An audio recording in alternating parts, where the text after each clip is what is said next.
biz tabii onun fiyatı fazla oluyor, fazla satıyoruz. Fazla satıyorsunuz. Rahmetli oğlum vardı, vefat etti. O bayağı devam ediyordu. Ben boşladım.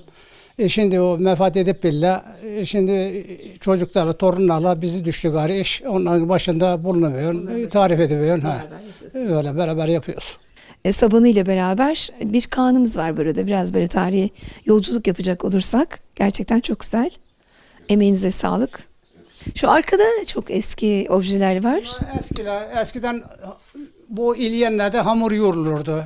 Şimdi naylon ilyenlere döndü gari. Eskiden onlar ilyen. Şunlar su bardağı.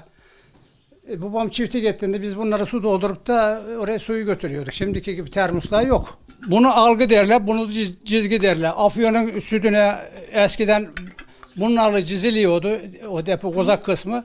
Bunun da etrafının süt alınıyordu. Sütü çıkardı bunlar çizildikçe. Bunlar